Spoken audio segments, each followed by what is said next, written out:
Kind words, Mesham, and for the. So, good morning, all the Pentagraph family members. I thank the management of Pentagraph to give me this opportunity to speak on a topic which is very close to my heart. In this, during my practice tenure, I've been advising on various aspects of making the will, the legal and practical aspects, which today I'm going to share with you all. So this, as rightly pointed out in the introductory talk, that distribution of wealth is one of the most important aspects of the wealth management. It ensures that whatever one acquires during the lifetime with his hard work and long stint of work, this will making and the execution will ensure that legacy goes into the right hands and all the beneficiaries enjoy the same without any hassles, without legal complications whatsoever. So the goal here is to create something that will go beyond one's lifetime. And it is not only the legacy in terms of the reputation or whatever image, but the wealth is enjoyed by the concerned legal heirs in the right manner, and there are no any disputes between the family members. There is no bitterness. So one has to ensure that the legacy is passed on, because getting into legalities and legal litigation is a very time consuming affair in India. So now I will speak on this thing. There is some problem with the slide. Yeah, it has come. It has come. Yeah. So I'm going to discuss firstly the will and its types. Will is defined under the Indian Succession Act. And what is a will? It is nothing but a legal declaration of the intention of a testator. Testator is the person who makes the will. In legal parlance, it is testator or testatrix. And this is with respect to the property, either in the movable or immovable form, which he or she owns and desires to be distributed after death. So this is a legal declaration which has to be made in writing only,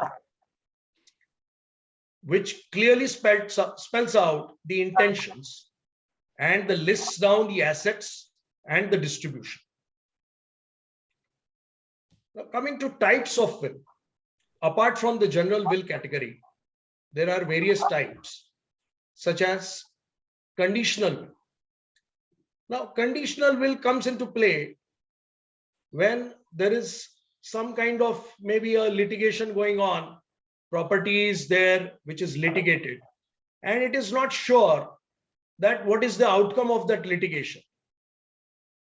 But one wants to make a provision that suppose whenever the litigation is decided, whatever is the outcome, if there is a favorable outcome, if it comes in one's hands, one can make a provision and make such a will.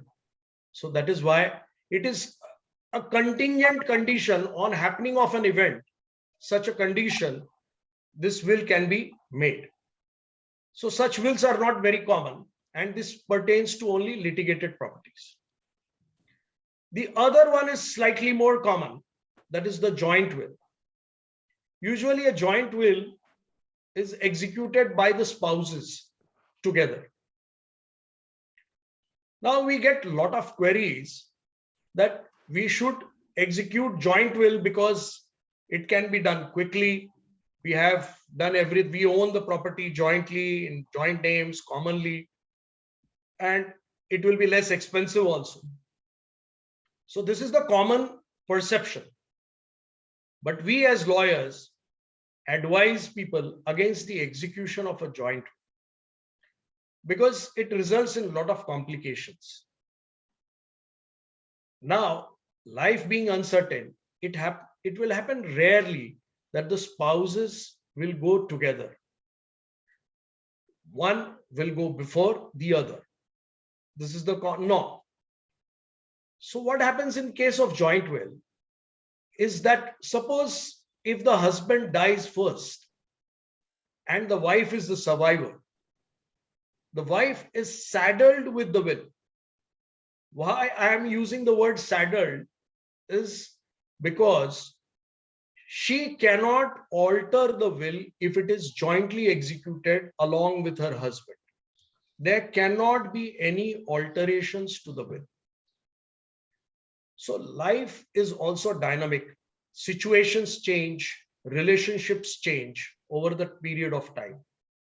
We see so many cases where some of the children refuse to take the responsibility to look after the parents. Now, in such a case, imagine if a joint will is there and if any of the spouse is unable to change the contents of the will, the devolution manner, the distribution of wealth, then it becomes a very, very difficult situation. So that is why we advise against the execution of the joint will.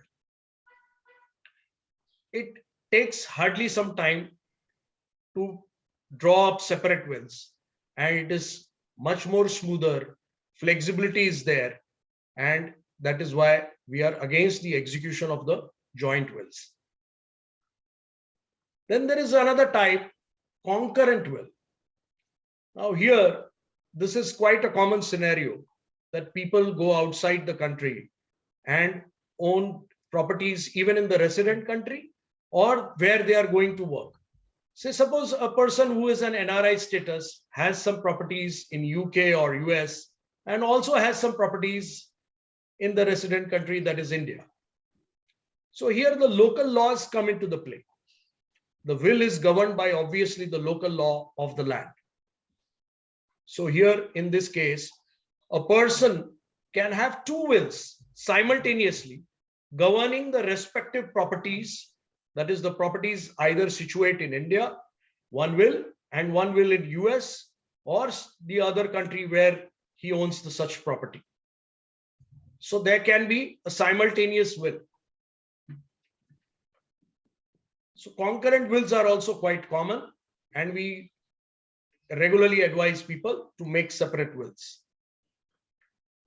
Then there is another type, privileged will. This is not very common. This is quite uncommon, and this pertains to a specific category of persons. That is the armed forces, armed personnel who are up in the front, the doctors who are there in emergency situations. So they have been conferred upon special privileges that they can make these wills in certain exigencies, certain emergency situations. So this pertains to only those category of people. So this is not very commonly found. Now there is another concept called codicil. Now this is not a type of will, but I would like to touch upon this. Is this codicil gives again quite a flexibility to a person who's making a will maybe in the early age, and during the time he has acquired some assets and disposed of certain properties, movable or immovable. And however, the beneficiaries remain the same more or less. So there is no any requirement that the entire will should be done again. One can make only a codicil, that is the addendum, which acts as an addendum to the will, can list down what assets have been freshly acquired, what have been disposed, and the manner and the other rest of the terms and the conditions remain the same. So this is just like adding another folder to the entire file. So this becomes very easy. However, there is one word of caution. If the original will is registered, then we advise that even the codicil should also be registered to avoid any inconsistency.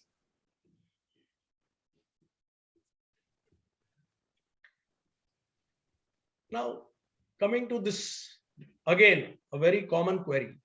Why should one make a will? There are certain misconceptions associated with the will. And I saw one of the very good teasers sent by the Pentagraph team that only the misconception is the only affluent people are supposed to make a will, and only who are well established. So this is also a common misconception. So will is actually compulsorily nowadays, the wealth acquisition starts at a very early age, and hence it should be made by one and all. It applies the moment you start acquiring assets, one should start thinking of making a will. Because this ensures how the properties would be shared or distributed after that. And here, the discretion of the person who is owning the property comes into play. Otherwise, in absence of will, the respective succession laws will come into the picture. So, if one has to ensure fair or equitable distribution of wealth, because life is not a perfect circle. Sometimes a person spends more in marriage of one child and less in other. So he wishes that the other child should also be benefited, because for a parent, all the fingers of the hand are same. So this is how equitable distribution can be ensured, and this can be only done through a will. Because once the law of succession comes into play in absence of will, every legal heir will get equal share. So here the discretion will not come. That is why it is important to make a will from the practical aspect also. This definitely avoids family disputes and any bitterness among all the legal heirs. It is clearly spelled out in the will who gets what, and there is absolutely no any confusion. Then special provisions can be made for the indigent persons or a needy family members, such as there can be a case where there is a special child. Parents are obviously worried. What will happen to that child after me? How the child will be taken care of? Who will look after? What will happen to his financial disposition? So all this can be taken care by making a detailed will, making special provisions for that particular child or children. Even for the parents or disabled senior citizens, this special provisions can be made here. So one can add whatever one wishes, whatever the concerns are, they can be duly addressed in the will. Now even trusts can be created. So suppose one is not sure what will happen if the wealth goes into certain hands and if it is misused. So these special trusts can also be created under will, which are known as testamentary trusts in legal parlance. So where the properties are huge or where such specific need needs to be catered to, trusts can definitely be created under a will, which will ensure that the legacy continues and is in the right hands. It is implemented in a fair manner and there are no biases. Then will gives us the flexibility to give the benefits even to non-family members.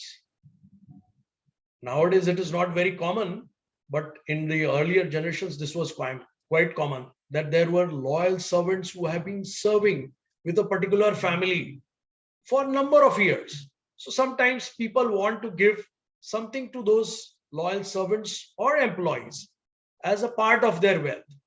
So one can ensure that also in a will, make a provision for that. Apart from the legal heirs, non-family members can also benefit. This is again a discretionary thing. This will not happen if a will is not made. Obviously, it will be only distributed among the legal heirs. Then there is a question of payment of debts. Sometimes there are certain loans in the business. This can be an ongoing feature. So one can make a provision of repayment of debts in the will. or collection of debts also. Something is outstanding, some loan is given to a family member for a particular period of time. And God forbid, if a person dies before that debt comes to him, one can definitely make a provision. And this is how one can ensure and communicate to all the legal heirs what is due.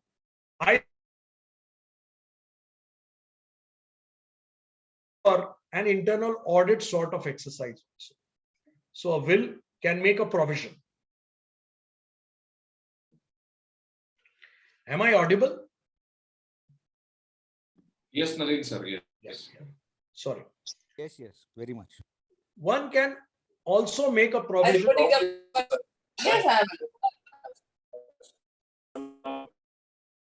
Sorry.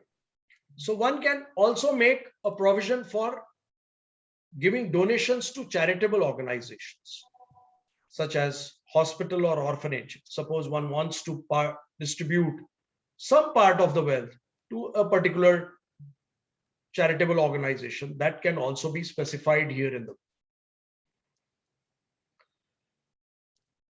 Now, this will can be made n number of times.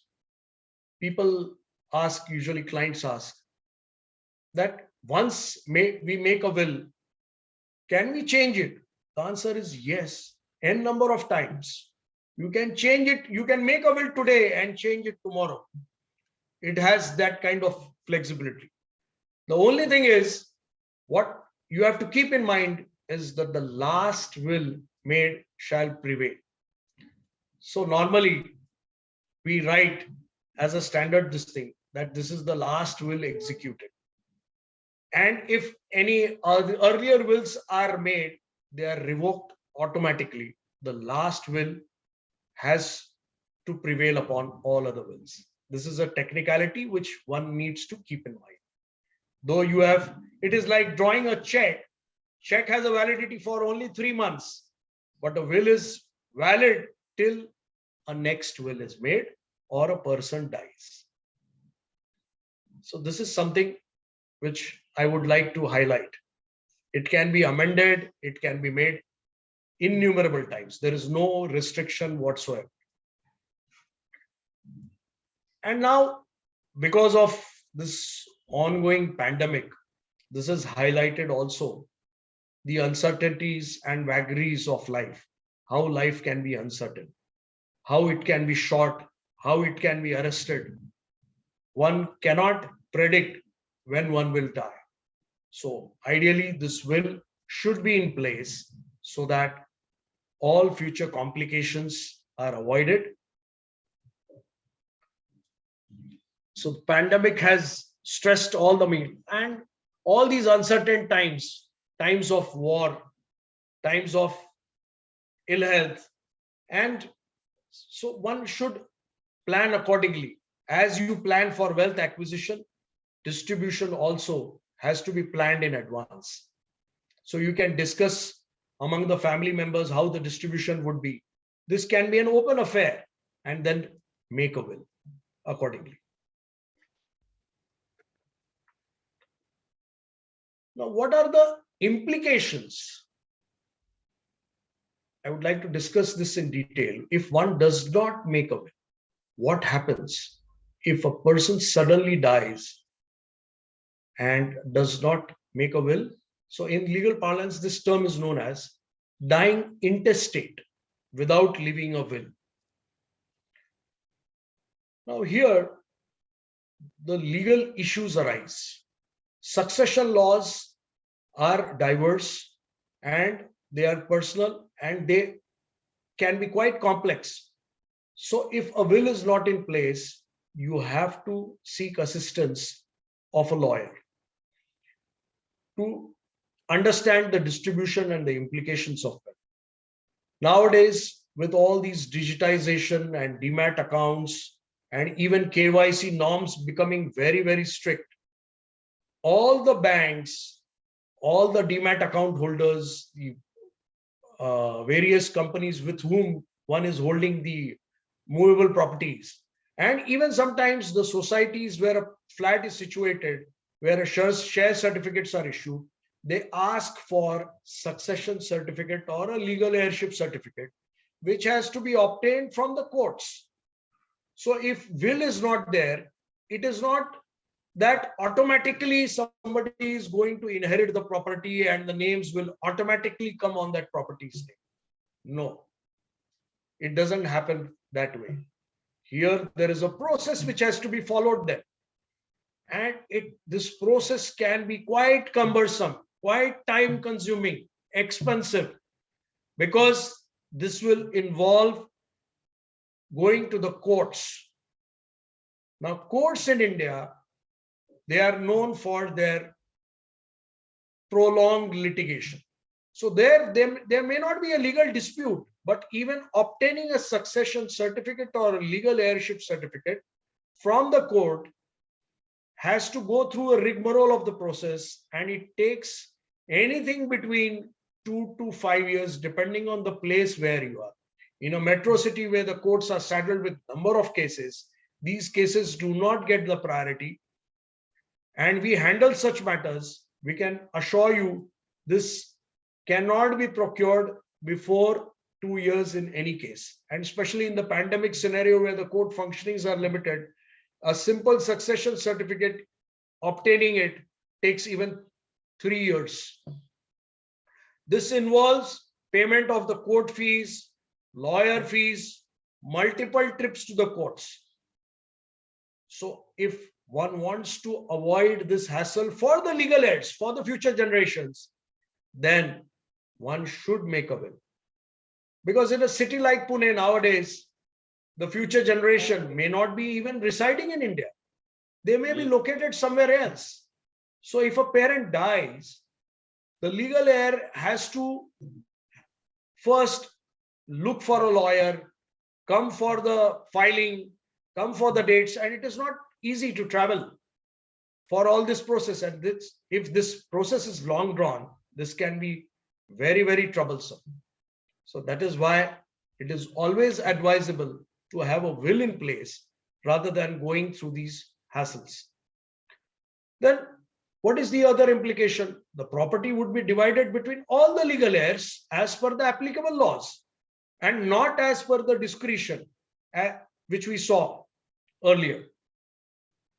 And God forbid, if any of the legal heirs is disenchanted or wants to create a legal dispute, sometimes we come across a person who is local would want to take, it is quite possible that they want to take some advantage.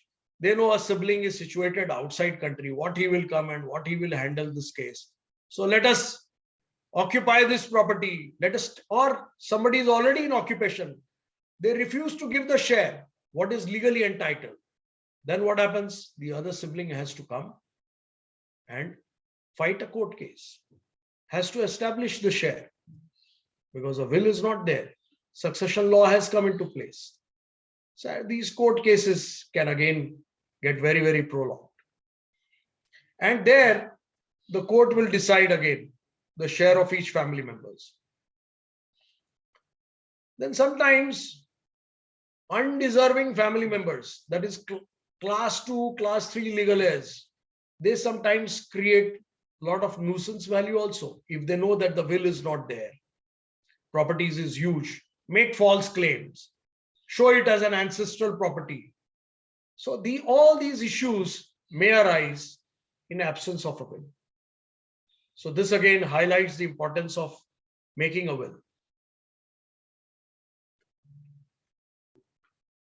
Now, coming to the competency of the person before making a will, that who is eligible to make a will. All persons who are of majority age, are having sound mind and are not convicted can make a will. A minor cannot make a will. And moreover, a person who does not have the mental capacity, mental faculties are affected, and they are ill to an extent where they are unable to understand, such persons cannot make a will. So one has to ensure, and often we see that whatever, sometimes the wills are challenged in the courts. These are challenged on these very grounds. So it is very important to make the will in time before reaching a ripe age where these allegations can be leveled. So this is again related to the competency of the person who is drawing up a will.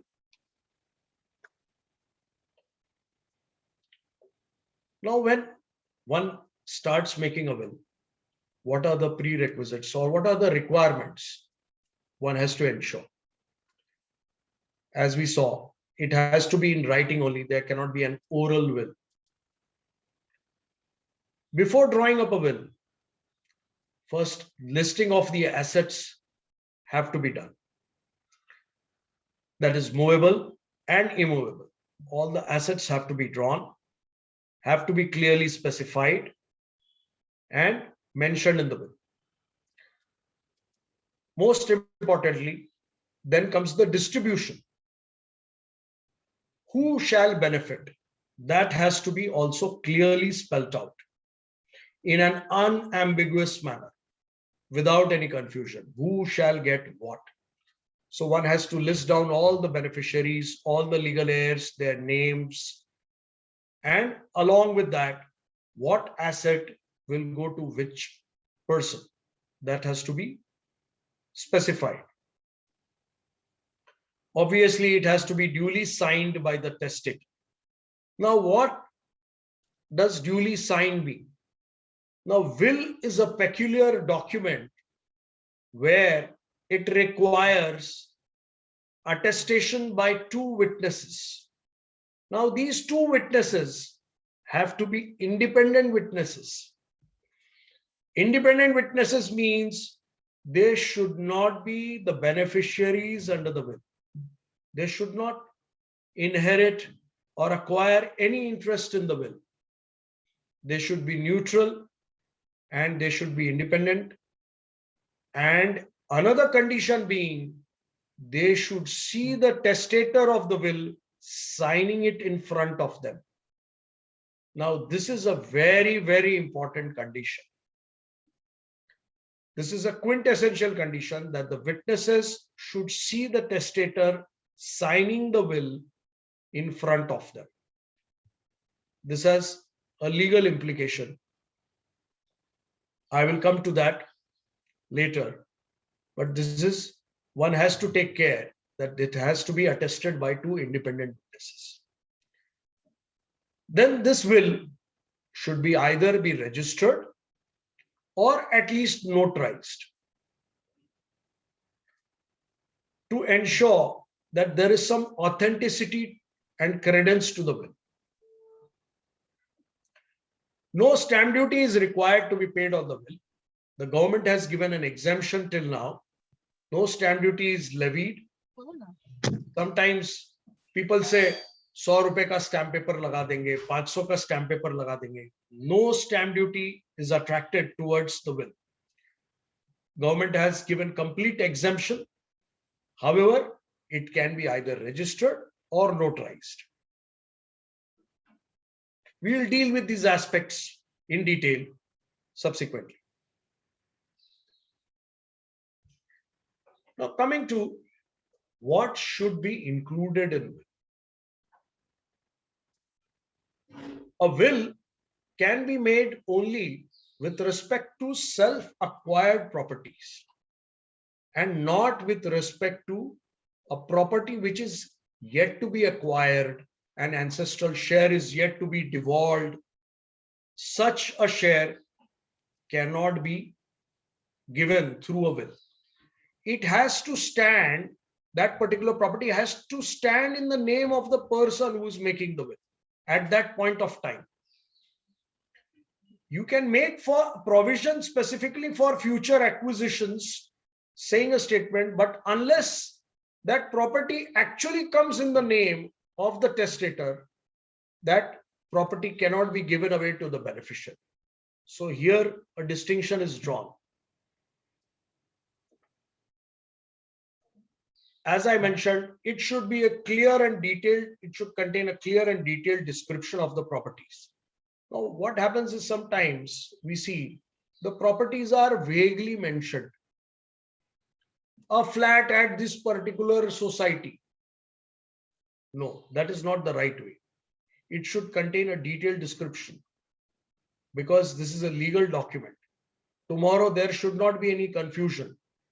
And in the worst case scenario, if such a will is challenged, the contention of the party will be that there is a vague description in the property.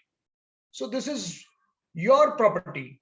You should know the description of the property listing down, and it should have a clear and specific mention. Even the movable properties should be clearly defined as far as possible. That is not practically possible sometimes because the nature of the property is such that movable is a dynamic thing. The accounts, the demat accounts may have some mutual funds, shares, which will be purchased, sold at different points of time. So it is not something which is clearly defined, but at least the account numbers of the demat or the bank account or the names should be mentioned. It is not possible to list down sometimes all the fixed deposits because again, the fixed deposits get expired and are renewed from time to time. But at least they should be mentioned. All the instruments should be mentioned in generic. So it should contain a clear and detailed description of all the properties by the testator. Then the name of the beneficiaries, their relationship with the testator, and their respective share in the property are to be clearly specified without any vagueness. Now, coming to a very important point, if any of the legal heirs, which in normal course would have inherited a property, if they are to be excluded from the benefits under the will, then the reason for that exclusion needs to be clearly specified.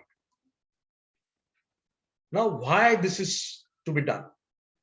Because if this is not done, this raises a suspicion in the minds of all the persons who are the interested persons. And God forbid, if it is challenged, then court will definitely ask why this particular person or an entitled legal heir has been excluded. Why this reason is not mentioned? So to avoid this situation, if the legal heirs, suppose if a person doesn't want to give a child some wealth under the will, because already that child has been accounted for, ample amount has already been given either during the marriage or otherwise, or some help has been extended. So obviously the second child has not got that, and the parent will wish that this particular property or properties will go to only a particular child. So why the other child has been excluded, it should be clearly mentioned. Then sometimes appointments of executors are to be done. And here the appointment of executors are done to implement the wishes or the distribution of the will. So here, suppose if there is a very large family and the properties are huge, multiple properties are there, then we advise that executors are to be appointed. Executors will ensure that the implementation of the will is done in totality. And they have also the added responsibility that they have to apply to the court sometimes and to seek various permissions. They also have to do the various formalities as far as the mutation is concerned. So all the properties will vest temporarily as a custodian with the executors, and they have to implement the conditions of the wills. So sometimes the executors are also named in the will. This also ensures the proper implementation of the succession plan. So this is also a very important aspect. But this is not compulsory. This is an option. Not each will has to name an executor. So this is in certain specific conditions only this applies.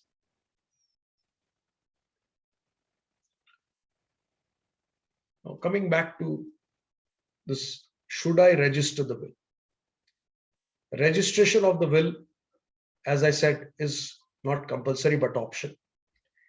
And it is recommended only in the cases where a dispute is either foreseen, imminent, inevitable, and if there are very, very high stakes, the property values are huge, the legal heirs are bound to quarrel, or sometimes there is a premonition kind of a thing that there will be a dispute. One of the sibling may create a dispute. So sometimes these things can be predicted. So that is when we recommend that better to get it registered than not a registered will. But at least it should be notarized, if not registered. Now, why notarization? Because notarization identifies the person who is executing the will. Notary himself becomes a witness to the will. And there is a notary register which duly records the will. So there is an authenticity or credence given to the will. So when one goes with that will to any government department for any carrying out any legal formalities for changing the names or mutation, it becomes easier, and the acceptance of the will is quite on the higher side. People do not object. They take the notarized copy and they do the necessary thing. Even the government officer understands that each will does not have to be a registered will, but at least there is some credence to the authenticity. So that is why either it should be registered or notarized. Now, during pandemic times, it was very difficult, especially for the senior citizens, people with high risk and comorbidities, to go to a registration office. So then we recommended and we did a lot of notarized wills, because this was comparatively hassle-free and convenient for the people. Notary used to visit their place with their registers, and we could get a lot of wills executed during the pandemic times, during the lockdown also. So this, we were giving these kind of services, and I take some kind of great pleasure to state that a lot of members of Pentagraph family also got their wills duly executed during these times.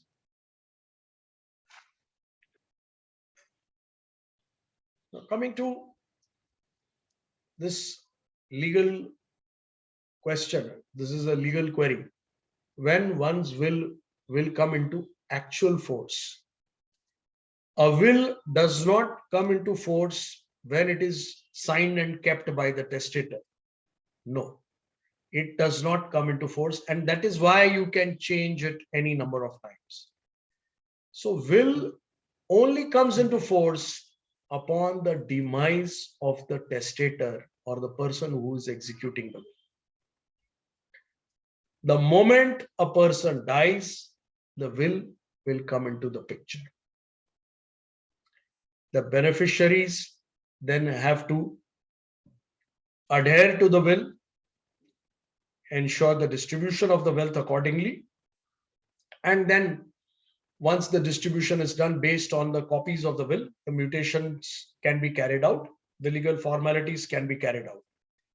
Name change can happen either in the revenue records, if it is a landed property on the 7/12 records, or if it is a flat, maybe the share certificate somebody is holding, the mutation can be done by submitting a copy of the will and some other documents to the concerned society, and they will carry out the necessary name change. Bank accounts, if there is a joint holding and a nomination, yes. But suppose if there is some inheritance, such as a locker, then that can be done based on the will. tax records and municipal records, all those mutations. Nowadays, all the government departments, even MSEB, wants a copy of the will if the will is there. So again, this highlights the importance of this particular document. Now coming to a technicality, probate. Probate of the will. So what is probate? Probate is again a sort of an authentication by the courts. But all wills do not come under the probate. It depends on where a person is residing when making the will, or at the time of his demise, or owning a particular property. So if a person is residing in the cities of Mumbai, Chennai, or Kolkata, and certain other specified territories, only in these territories, there is a provision that a will has to be compulsorily probated. Because this is an old law, British time law, and this has been continuing. So only in certain cities and specified territories, probate comes into the picture. Fortunately, people who are residing in Pune and having properties in Pune are exempted from this. But at the same time, if a person who is staying in Pune but is having a property in Mumbai, such a will of a person who is having a property in Mumbai, probate is compulsory. So this one has to keep in mind. That is an additional process. It is, of course, being a court process, again, it is time consuming, but there is no exemption. If this falls into that category, one has to go through a probate. Otherwise, unprobated wills are not accepted.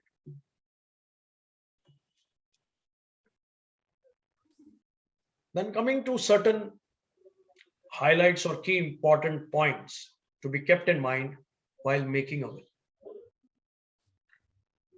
As I have mentioned, it should be written in clear and lucid manner, in a manner which will be even understood by a layman, and it will not have any, give rise to any confusion. Then ensure the two witnesses. Then attaching a medical certificate to the will.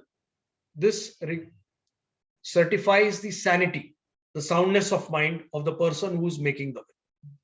Because this is the most common allegation which we see in the courts, that the person making the will was not sane, was senile, couldn't understand. So this, again, though it is not compulsory, we normally advise to attach a medical certificate to, so as that no suspicion arises at the time of the execution of the will and even thereafter.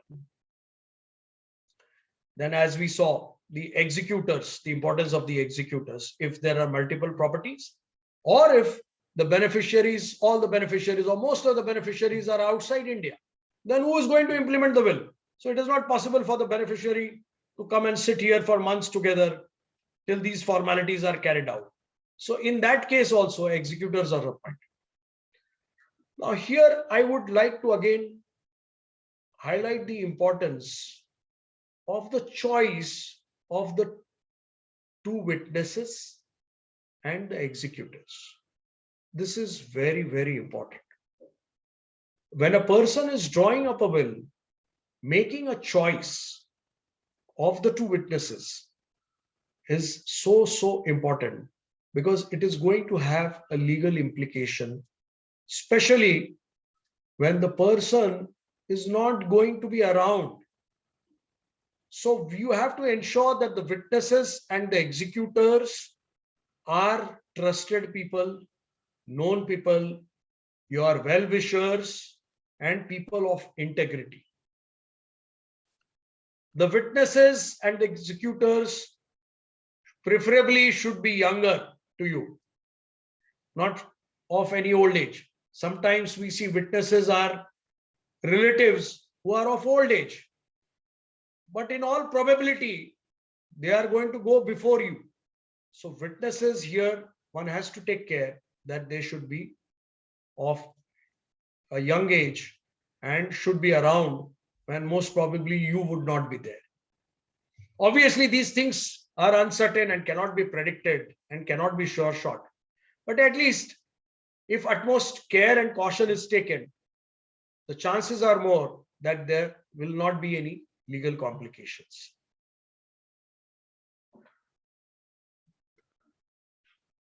So now, coming to the last part. Again, the stressing the importance of a valid will and a proper will. One has to ensure that not only a will is made and executed, which lists down the properties, but it has to be ensured that strict adherence is to be done to all these legal points so that the validity of the will is not challenged or does not create any issues thereafter. Because there is one maxim here that ignorance of law is no excuse. One cannot say, I was ignorant of law, I did not know law, that is why this was made. So that this cannot be an excuse. So that is why the validity of the will has to be ensured, so that the rightful heirs are not deprived of their inheritance, what is legally due to them. It does not create any unnecessary conflicts, and the future generations are not embroiled in unnecessary litigation. Here, definitely, lawyers can provide you the necessary guidance. We can provide you the necessary, and we can handhold you through the entire process, right from execution to the implementation and the various formalities. Because what happens is, this is a particular document, we always say that will should be such a document, or is such a document, which should be even above the suspicion of Caesar's wife. So everybody knows that Julius Caesar's wife was a suspicious person. So it should be above board. The idea is that it should be in such clear terms that nobody can point fingers at the document, and we can ensure that the wishes of the person are implemented in total. Sentiments are involved. Obviously, money is there, but even the sentiments are involved here in the will. It is a very, very personal document. Each document is customized. So we always say and tell our clients that add a personal touch to the will, so that it gives a lot of credence. And when the legal heirs are reading the will or referring the will in future, they remember the parents that we have inherited this legacy and how they were loved and cared and accounted for. So this is also very, very important. So, because ultimately then when the will comes into the force, you would not be around. Only this document is going to ensure that whatever you have intended has come into the right hands. So thank you. I end this session and hand it over to the Pentagraph team. Thank you again for giving me this wonderful opportunity. Thanks, Nalin. It was a beautiful presentation in simple language, no technical terms, no jargons. We simply loved it. We'll open the forum for questions now. I think we have some question in the chat box. So we have a question from Mr. Iyer. Deposit receipt numbers change over a period. How to address this issue in will? Hello, Nalin. Hello. Huh. No, so as I said, fixed deposit is a dynamic investment. You can at least mention the account number or the bank number, bank name, bank details can be easily mentioned. And even if the movable property is specified, such as fixed deposits, that is enough. The idea is to mention the instrument in the will. Even if a specific number is not there, it can say that in the column of the movable properties, fixed deposits held in banks, that is enough. No, That takes care. no, sir. If there are multiple fixed deposit, for example, two fixed deposit, currently it is of 50 lakhs, right? So, and if these deposits needs to be given to different, son, right? To son, how to mention that? No, see, if the devolution of the fixed deposits, particular fixed deposit, it has to be done in a specific number, then the will have to have a codicil. See, suppose if there nowadays the deposits are for particular tenure and all the senior citizens are going for the higher tenure deposits because of the higher rate of interest. So normally there is a lock-in period for 5 years. Right. So if in such a case, if a particular this thing is there, then those deposits can be mentioned accordingly in the codicil. That is why the flexibility is there to draw up a codicil to that effect. That can be drawn from time to time. No need to draw up the entire will. That can be annexed. Then there is this facility where we mention normally that where a nomination is there. Sometimes we mention that fixed deposit has a nomination. So there you can mention that whatever nomination is done in those fixed deposits, only though that particular legal heir will be given the deposit. You can mention that and reiterate in that will. Yeah, thank That you. will ensure that it goes to that particular person only. Okay, so you are saying that nomination will be the deciding factor.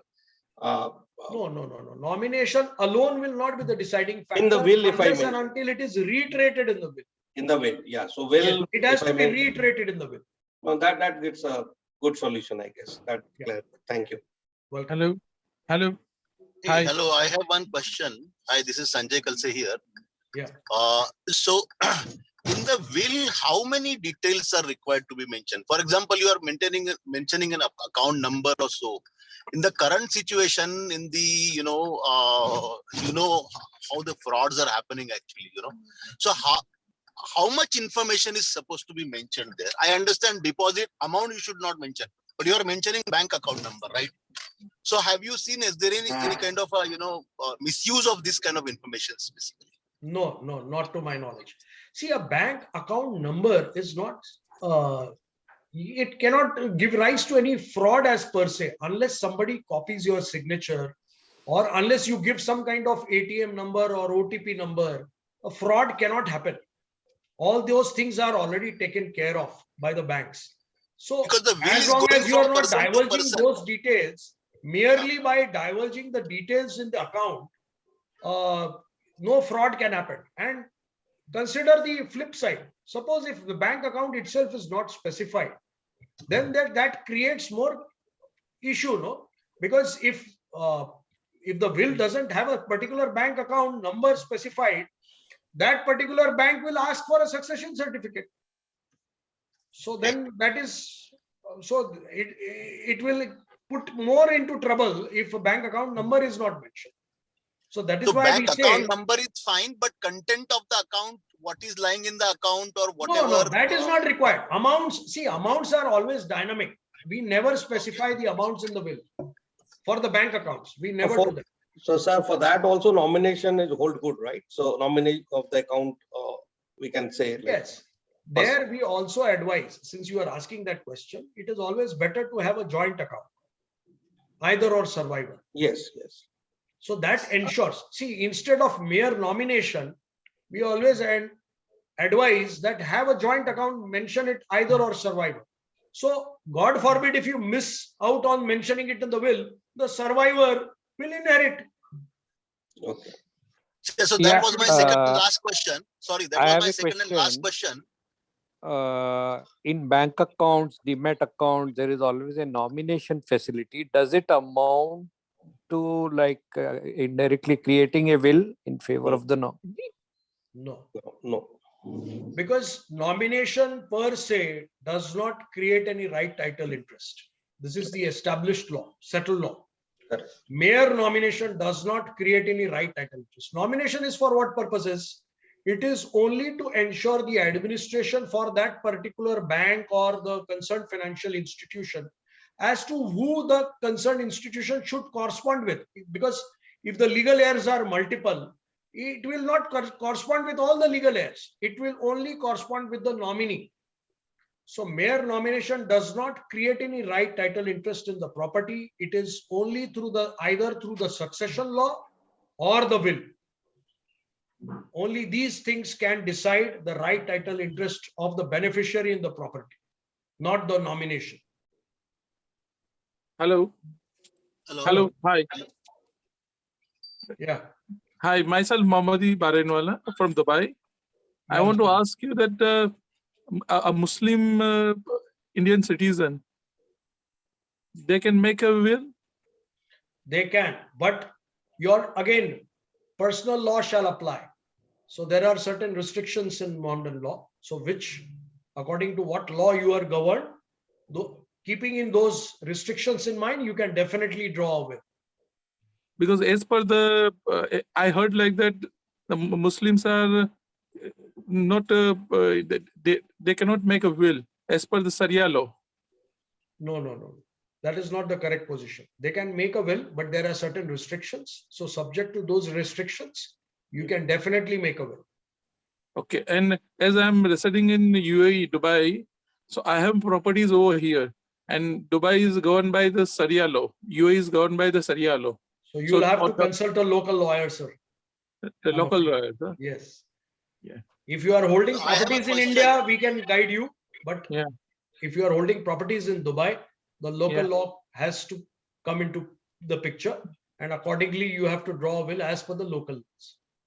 Okay. You'll have to I seek have a assistance question. of a lawyer in Dubai. So Yeah, you thank said you. that the combined will should not be made because of certain things that you explained. But in combined will also, suppose the husband goes, he can pass on the rights, every right to the wife, vice versa. That is possible, right? You mean to say the joint will? There is no such thing as combined will. You are referring to Joint the will, joint sorry. will, I suppose. Joint will, yes, joint will. Definitely the husband can make a provision in that will. My contention or point was that if the situation changes, the surviving spouse cannot alter the will. So No, if so that is what you can this not be mentioned that she can alter the will post either no, or in a basically? joint will, that cannot be done. Oh, I think so that once a joint That will will is be, made, see, that has to be within the framework of law.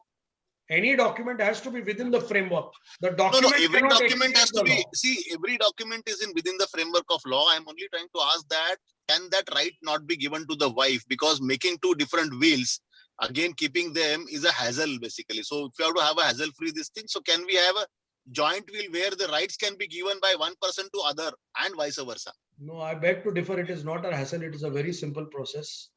And Mhm. it is always better. It gives more flexibility and the legal complications arise. Again, I'm reiterating the joint will should not be made because the surviving spouse cannot Ah. alter anything, cannot alter the devolution at all. So that is why we do not advise people to make joint wills. Thank you, sir. Even if you mention that she can alter the will, somebody who is challenged will come out with a contention and there can be a case law, there will be open to interpretation and then That law anyways, shall that will prevail. happen. No, that will happen anyways. Actually, if the challenge comes on, it is whichever will you have, the challenge comes, that is going to happen anyways, boss. Actually, I know. So that was my question. Thanks. What do we do in case of a joint property? Joint property, see, the share is, though it is undivided share, you can will only your particular share. You cannot will your spouse's share. So it has to be specified. That share in your will be specified. That you are 50% owner of the property and whom you want to give. Accordingly, that can be mentioned. A joint property does not mean that you have to make a joint will. Your property will have to be specified in that will, can easily be specified. Usually, That means it has joint to be property will mentioned have an in, undivided share, that is 50%. so both the husband and the wife, if they are both owners, both should mention the same property in their individual respective wills. Yes, and one see. can will only that which one owns. One cannot will something which one does not own. So that fundamental rule definitely applies. I had another question on the executor. Do the executor have a time frame within which they have to execute the will? Implement, you mean to say? Sorry, implement, yeah. Not exactly time frame, but yes, at the earliest. There is no such stipulation in the law, but definitely it has to be done in a particular way. And where the probate is applicable, there they have to give an application after the implementation of the will in the courts. So the courts but actually that- supervise the implementation of the will. But Where does the that probate create is there. problem? Can Sorry? they kind of create a problem for the heir? If they do not implement in time, they do not, are you No, just they have giving a it? legal remedy for that. Okay. Their legal rights are ensured. The legal heirs can go to the court and ask for implementation if an executor does not implement it or is refusing to implement it. Because Is see, it- executor has been entrusted this responsibility under the law. Their responsibilities are clearly specified. The do's and don'ts are clearly specified. They are not supposed to have any interest in the property. They are only there to implement the will. So it is clearly mentioned in the law. Their responsibilities are specified, and that can be, if that they are shocked from their responsibility, the remedies are available to the legal heirs. They can approach the courts.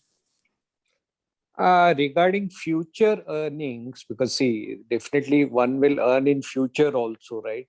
From the date of making the will. How do we include that as a clause that even the future earnings accruing are part of the will? See, the amounts are going to increase in the accounts and everything. So there is a clause in the will, future acquisitions. But the point is here, the cutoff. Those future acquisitions which you are mentioning in the will, till the time a person is living, if that acquisition is completed, only that can devolve under the will. What is not devolved will not go to the beneficiary. So future acquisition clause can definitely be inserted in the will. Okay. Nalin sir, Yogesh here. First of all, thanks a lot for extending your valuable time. I think it was really an insightful session. So my question is related to concurrent will. So you are saying the person having two separate wills, one in India for his Indian assets, if he's holding some property abroad and he has executed his will for the overseas properties, he should have that concurrent will. That is what you're saying, right? Yes. And Absolutely. second, yeah, and secondly, related to that medical certificate, I think date has to be specific, right? I mean, whenever somebody is notarizing or registering the will, it has to be same date for that certificate, right? Correct me if I'm wrong. Very good question, Yogesh. This is absolutely right, because these two different authorities who are involved in authenticity of the will, they ensure that the medical certificate should be of the same date as the date of the registration. The registrar insists that the date should be the same, because to avoid any manipulation. And even the notary also insists that the medical certificate attestation should be done on the same day as on the date of the notarization. That has to be annexed on the same date. And doctors will have the standard format for these certificates, right? I mean, every doctor will Yeah, the have format is more or less the same. See, it should specify that they have examined the person, executing the will, and that he's fit to understand. His mental faculties are absolutely all right. He's of sound mind. So usually we also provide a format which is acceptable to the doctors. So we can definitely assist in that. Obviously, finding out the doctor is the client's job. There we are not involved. It's not necessary No. to go to the government hospital, right? No, not at all. Even your family practitioner is good enough. Hi Nalin, Umed here. Hi, Umid. 2-3 प्रश्न आहेत. सगळ्यात महत्वाचं, Indian succession act प्रमाणे will नसेल तर who are the legal heads, if you can clear it. See, there again, the personal law comes into the picture. So if there is the will executed by a Hindu, the Hindu Succession Act will apply. If the person is from other religion, those respective personal succession laws shall immediately come into the picture. So as per the Hindu law, there are class 1 legal heirs. If class 1 legal heirs are not there, then the class 2 are not there, then class 3. So legal नाही, heirs, माझा म्हणण्याचा प्रश्न एवढाच होता की suppose वडिलांचं will असेल तर मुलं आणि मिसेस नॅचरल लिगल एअर्स होतील, पण त्या Yes. वडिलांचे भाऊ आणि बहीण पण क्लास 1 लिगल एअर होतील का? नाही, ते क्लास 2 Okay. मध्ये येतील. ओके. इमिजिएट जे मुलं आहेत, ग्रँडचिल्ड्रन आहेत, ग्रँडचिल्ड्रन पण नाही, ऍक्च्युली सेल्फ अक्वायर्ड प्रॉपर्टी असेल तर wife and the children will automatically inherit in equal succession. Okay. And what about deductions done from salary like Provident Fund or NPS? Does that also become part of the will? Yes, it comes in movable. Okay. It comes in movable. So PPF account, you normally you do KYC norms, they have nomination, but it again, as I said, nomination does not create a right title interest. So it is better to mention again in the will as to who will be benefiting those accounts or the proceeds from these accounts, or if a distribution has to be done, that has to be clearly spelled out in the will. Okay. आणि Hindi movies मध्ये जसं दाखवतात की person गेल्यानंतर मग तो फॅमिलीचा वकील येतो आणि त्याच्याचकडे ते मृत्यूपत्र असतं आणि मग ते सगळ्यांपुढे वाचतात. म्हणजे माहित असलं पाहिजे का सगळ्या फॅमिली मेंबरला की कोणाकडे आहे मृत्यूपत्र, किंवा can the lawyer become the executor? A very pertinent question, and this is a very common question asked by the clients, and good that you have brought it up, Umid. See, Hindi movies are actually showing all the wrong things most of the times, even the court's proceedings and everything. So rather, we insist that the will, when person is making a will or after making the will, this copies should be shared with all the legal heirs, all the beneficiaries in full transparency. And at least the digital copy, nowadays the DigiLocker facilities are available. So a copy can be preserved. Obviously, a copy can be kept with the lawyer, but it doesn't happen, and it is not mandatory that only the lawyer should come and read the will. Once the copy is shared, immediately everybody knows how it is going to be distributed. And lawyer cannot be the executor unless his name is specified in the will. So executors again can be the well-wishers of the family, somebody close, friends, acquaintances, they can be anybody. So again, people of who augur well or who have excellent relation and who know all the other legal heirs, so that they can arbitrate also in case of any dispute or conflict. So executors definitely can be any well-wisher and not necessarily be the lawyer. So that flexibility is there. Nalin sir, just to add that, when you say executor, just to reiterate, you already briefed on that. We as a financial advisor, we can't become executors because it's a conflict of interest. Correct. This is just for the understanding of the people on this call. Yeah, Correct. I want to Absolutely. ask this question on behalf of entire Pentagraph team. आमचे clients म्हणतात की since you know everything, you only become the witness or executor. तर ते आम्ही व्हायला पाहिजे की नाही? As per नाही, म्हणजे ideally speaking, no, because again, conflict of interest, जर एखाद्याला कोणाला चॅलेंज करायचं राहिलं तर हेच म्हणतील ते की इन्व्हेस्टमेंट हेच बघत होते म्हणून हे झाले, they were in a position to influence the testator at that point of time. तर असं कुठेही ऍलिगेशन यायला नको. आणि तुम्ही ऑलरेडी एका प्रोफेशनल पोझिशन मध्ये आहात तर ideally that should not happen. कारण कसं आहे, two independent witnesses they should be from outside the any professional relationship. आणि तसंही आता कसं आहे, मेडिकल सर्टिफिकेट जो डॉक्टर देतोय त्याची साक्ष होणार, नोटरीची साक्ष होणार, टू इंडिपेंडेंट विटनेसेसची साक्ष होणार. तर professional relationship conflict of interest म्हणून as lawyers we also avoid the situation. Because God forbid if the will is challenged, who has drawn the will also has to come in the witness box as a witness. I have one question. So, Hello. Nimisha here. I wanted to ask a question regarding the ancestral property. So, all the will that we are making for the self-acquired properties. But what if my ancestral properties are yet to be passed on to me, right? Not because of litigation, but because no one has claimed it ever. But say, suppose if it comes down on pen and paper. So today, can I make a will and say that this is to pass on to the next generation to so and so for my part of the inheritance? Yes, very good question. You can make a provision there saying that as and when it is divided and partitioned and whatever share has come to me, you can make a provision.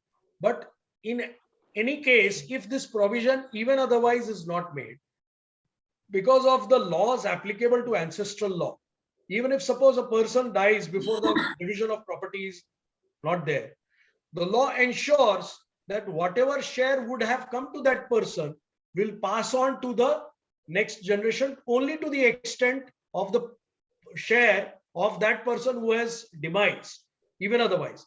So ancestral law even protects the share of the grandchildren. If a person is born, the moment the person, rather, the law says that even if, specifically Hindu law here, I'm not talking about other laws, that even a child, if it is in womb, the creation of the interest is done in the womb of the ancestral property. So it is that specific. So the interest is already protected. So irrespective of whether it is mentioned in the will, that concerned person or the legal heirs will get the share. So it is not compulsory that you should mention about the ancestral property. Again, Do I have choice here? I would like to specify, unless that share has already devolved at the time of demise, that share only can be passed on. So suppose if a person goes even before the partition has taken place, and partition takes place after the person's demise, the partition will ensure that that share has passed on to the legal heirs of the person who has deceased early, before the passing of the share. I hope I have addressed this. So I have one more question in this thing only. Let's say, suppose I have two children, okay, and I have not yet inherited, but if something has gone wrong, and I wanted this property, which I would have inherited otherwise, to pass on to only one child of mine. So can I mention or I cannot mention? No. Because you cannot mention that in that manner, because that has not become your self-acquired property. That is still ancestral in nature. So you cannot give something. See, your child maybe has already acquired an interest. So what has not been acquired, again, you cannot specify the devolution specifically in context of ancestral property, because it has not come to you yet. Once the partition takes place and a share comes to you of the ancestral property, it is treated as a self-acquired property, and then you can make the will. But what has already not acquired, you cannot specify the manner of devolution in that manner.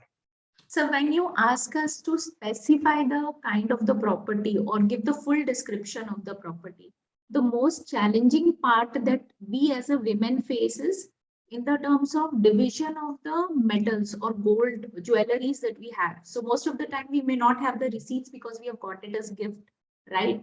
How do we describe a jewelry? So is it important that we have the pictures now picked in, or we have to wait and specify? And how do we do that? Yes. So here we can offer you a solution. You can make an inventory of the entire jewelry and keep multiple copies of that inventory. One in the locker. Usually all this jewelry, which is common, is usually there in the locker. Even if the entire jewelry is not the locker, at least the inventory can be in the locker. And if at the time of the making of a will, if it can be specified, we can add an annexure. And for the jewelry, we usually suggest an equitable distribution. So what happens is, the distribution is usually made in terms of weightage, because weightage is directly linked to the value. So suppose if it has to be equally distributed among the legal heirs, or maybe only to daughters. Suppose somebody wants only to give the jewelry to my married daughters only.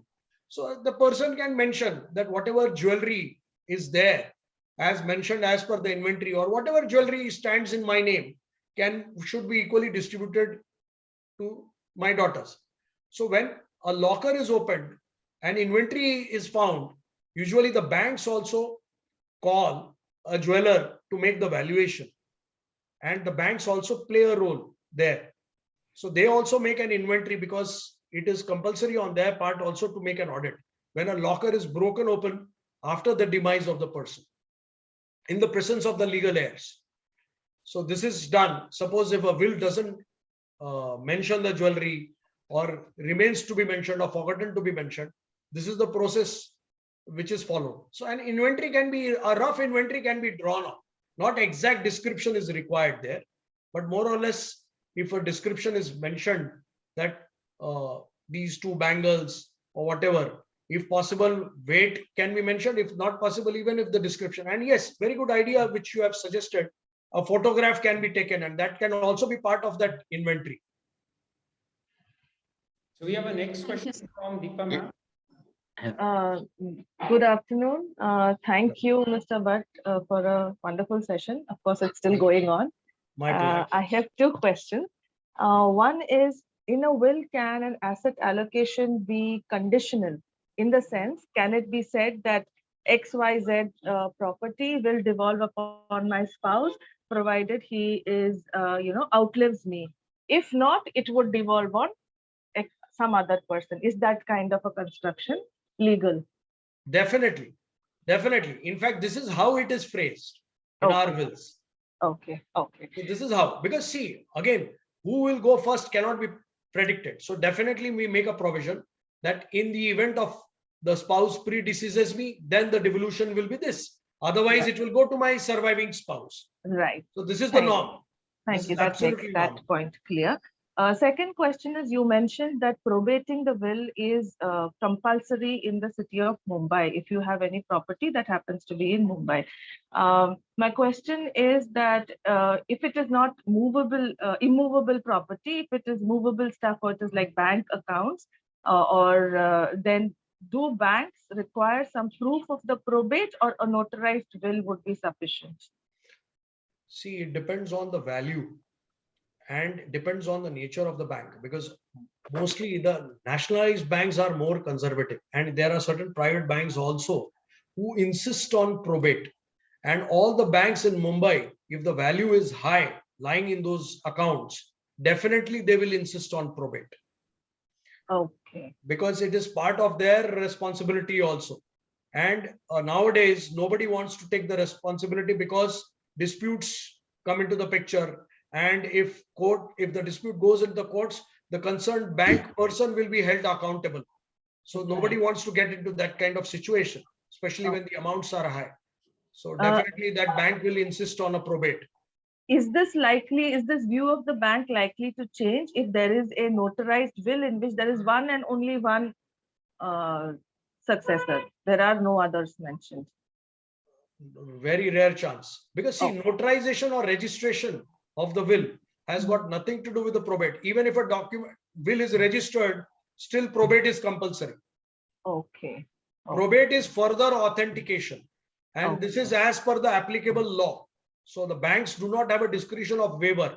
Sometimes maybe we find that because of good rapport, sometimes discretion is exercised, or when the amounts are small, below 1 lakh, they take some kind of indemnity bond and they give this facility. So that is why in this case, I would still advise to have a either or survivor account rather than, if you want to avoid that situation of probate.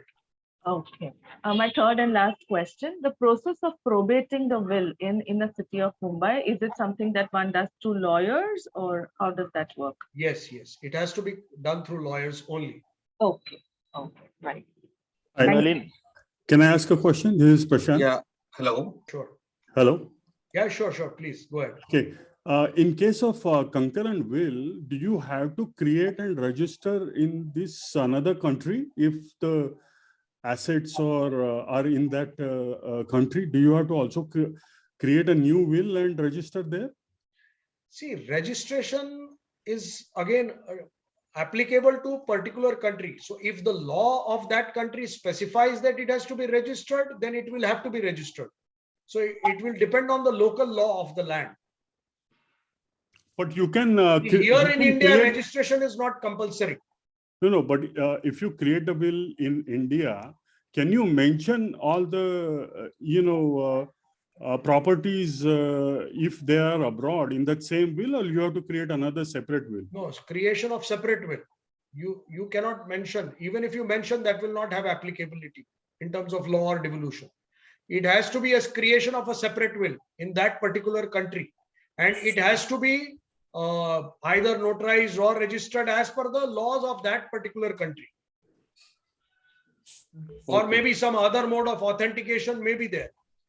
Because in US, there is a federal law structure. Sometimes the law over there, I have read somewhere that this has to be filed with a particular authority. So this has to be adhered as per the local laws. Yeah. Hello. Yeah. Thank Hello. you. Yeah. Hello, Nalin, Yeah, I'm Mr. Ashish Bhatt. here. Yeah. May I? Sure, sure. I have two questions about executor.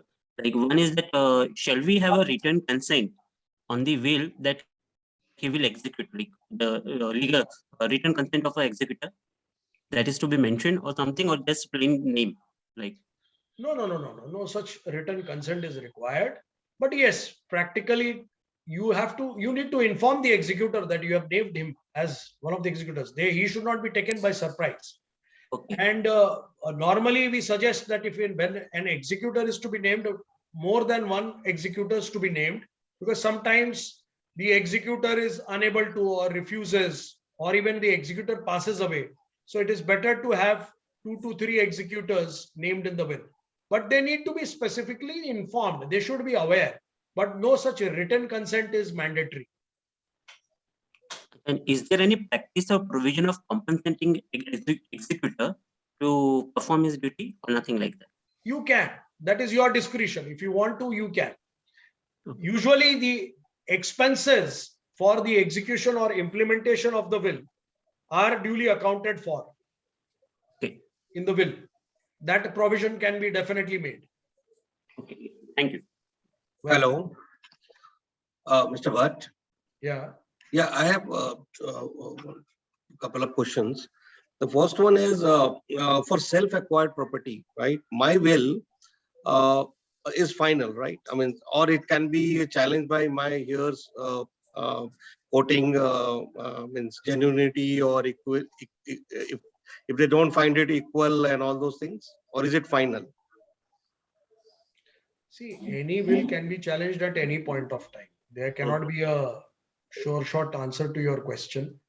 If a person is aggrieved, any legal heir, if wishes to challenge the will, still he or she can go to the court and challenge the will. Okay. The question here is the grounds of validity of the will. They should be strong, and ultimately they have to be proved. So that is why I had stressed on the point that your witnesses should be strong, the executor's choice should be correct, and all the various other precautions while making a will. So what is your other point? So what is the legal position? Say if I want to give 60% of my that is your discretion. You can decide on the discretion. That I can decide, right? So that Yeah, challenge but my... if equitable distribution is not being done, if you are giving one more portion to the legal heir and other less, you should ideally specify the reason for doing so, as I mentioned in my earlier this thing.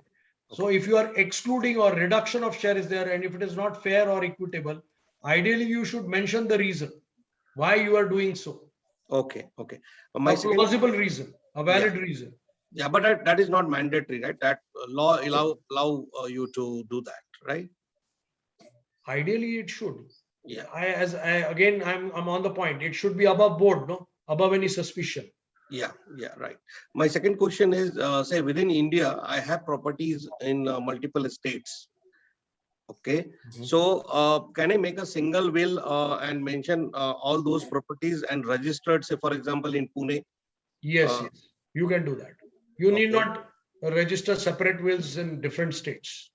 Okay. You can make a single will. My last question is, can I make separate wills for separate properties? No, that is not advisable. But is it possible legally? I mean, technically and legally, say, is it possible? It is possible, but I mean, why you want to make separate will for separate properties? I mean, it is a multiple exercise and it will create unnecessary confusion. Because the dates, obviously, unless you are making it on the same day. Okay. No, mostly in cases where If God forbid, if there is some contradiction, only the last will shall prevail, as I pointed out. So if there is any difference of dates, Yeah. it will Okay. create legal complications. Okay. Mostly in a scenario when, say, like example, I have some self-acquired property in my name, but there are certain properties which have still not be inherited by me. Okay, it is under process. In such scenario, can I make a will for my self-acquired property and then wait? I mean, keep that inherited part out of that in such scenarios. You can add a clause regarding the future acquisitions and mention about that. I had answered, I think, probably this Yeah, same I think, yeah. in my earlier this thing. You can make a provision in the same will. Okay. No need to mention, no need to create another will. Hi. I guess Can I ask a question? Prashant again. Yeah.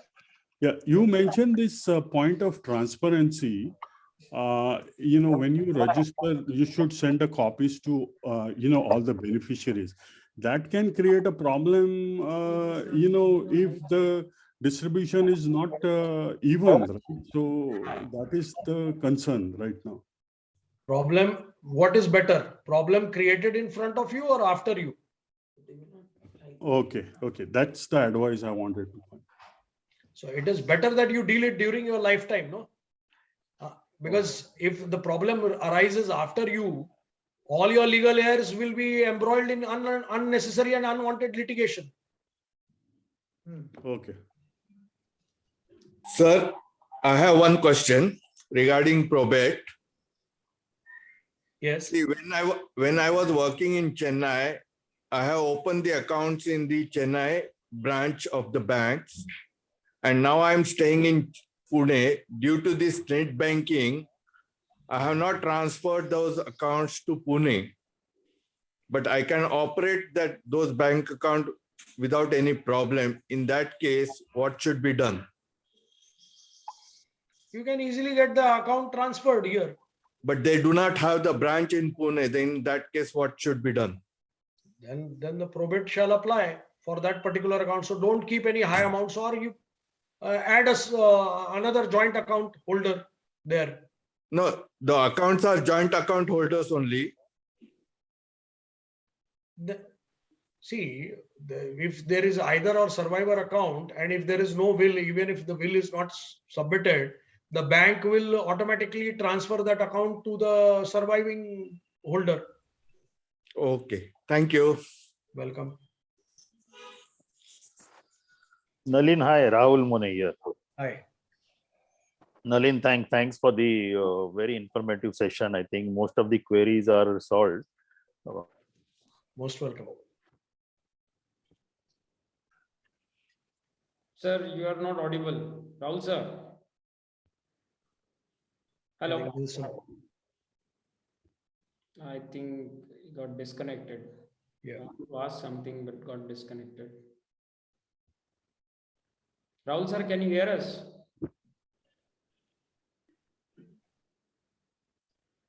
Nalin, can you hear me now? Sorry, cannot hear you, Rahul. Can you hear me now? Yeah, I think there was a power issue. Now, acha. See, most of the queries are solved. Just, I think it is interesting to know that it is the only document where the person making the document is not available at the time of its implementation. Yeah, that makes it unique. So it is very, a very unique document. But my other issue is somebody had an issue regarding the bank account. So I think we came across some cases where the demat was there with the bank. So generally, as you had mentioned in the one of the presentation line, that the probate is not compulsory for the person in Pune. But I would like to inform everybody that even if the probate is not required, I would suggest you have the will registered, though it is made in Pune, because generally if you have a demat account, the bank says that the depositories are based in Mumbai. So they generally insist that the depository since are based in Mumbai, you should have a probate or at least the registered will. So we face across these issues probably in 1 or 2 cases earlier. So I think I would advise them to have at least the will register in the Pune if it is made. Or even notarized, at least notarized. Or they are insisting on registered only?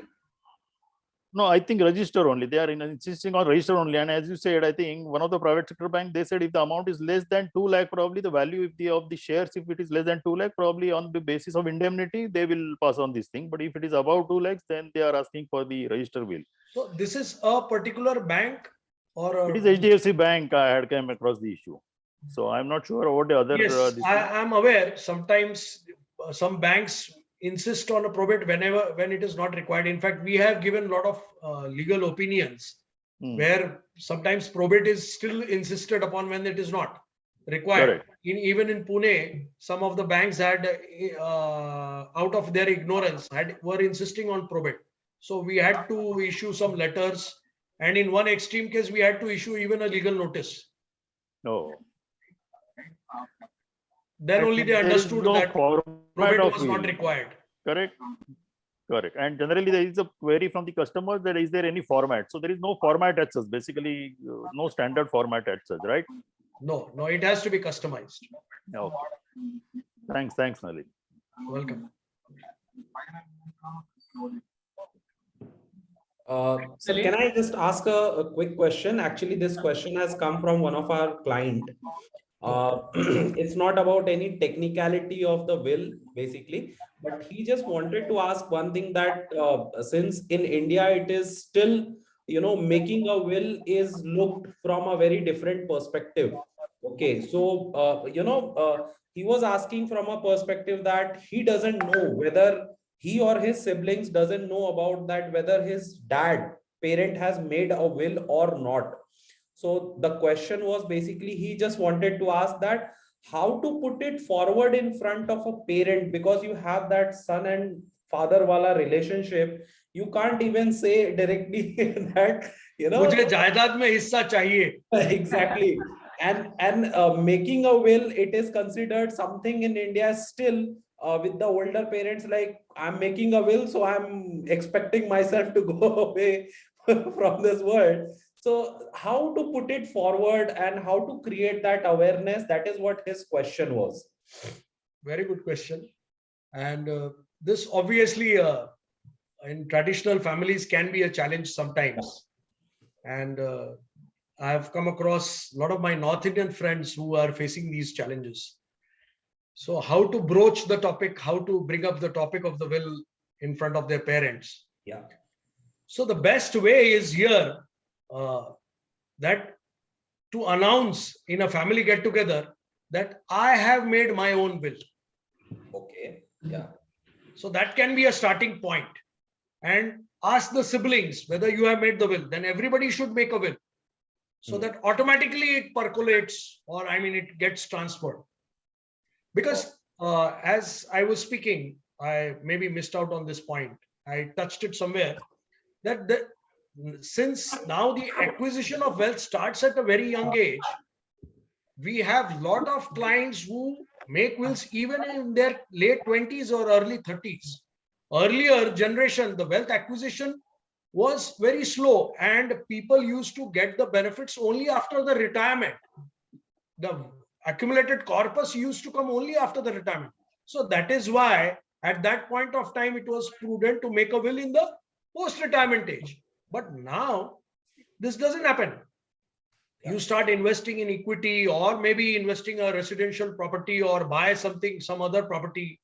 And the acquisition starts at a very young age. The moment you start earning, for either tax planning or other things, or maybe based on advisors like Pentagraph, obviously they will say you start accumulating and creating SIPs, investing in SIPs at an early age. So maybe by the time you reach in your early 30s, you are sitting on a huge corpus or a sizable corpus. Yeah. So definitely now there is no age, no particular age.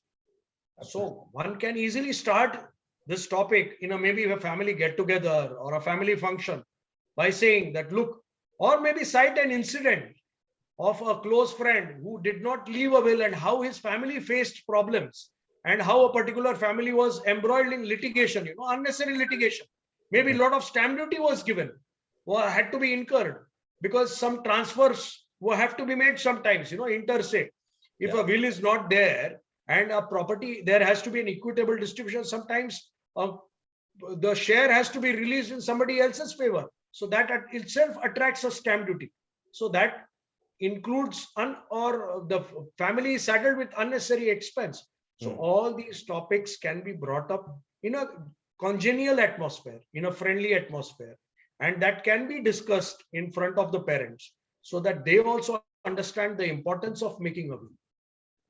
And I'm sure this litigation is also very common. Somebody in the circle would be having some kind of disputes. So that those examples, those live examples and related examples can be given in front of the parents. And again, the starting point should be, I have made my own will. I have shared it with my family members as far as my property is concerned. So that can be a precedence, good precedence to follow. Thank you. Thank you so much, sir. That's a wonderful point. Thanks, Nalin. If anybody has any questions, they can reach out to their respective advisors. We'll conclude here. But thanks, Nalin. Very well explained, nicely address all the questions. I just remember the famous proverb, where there's a will, there's a way. So on a lighter note, we can definitely say it now, where there is a will, there is Nalin. So thanks, Nalin, for accepting our invitation, for taking out time from your busy schedule, and attending the sessions. And you've really made this entire concept of will so easy for each one of us. And sincere thanks to our lovely participant for making this session more interactive. We hope that these sessions have given more clarity to you and can act as a guiding as a guidance to preparation of will. If anyone wants to connect with Mr. Nalin, they can note down the numbers, or you can reach out to your respective advisors. So our endeavor at Pentagraph is always to empower our investors to make sound financial decisions, resulting in financial peace, which is one of the P's of Pentagraph. So with this note, I again would like to thank each one of you and have a wonderful weekend ahead. Thank you. It was a pleasure. Thanks. Thank you. Thank you.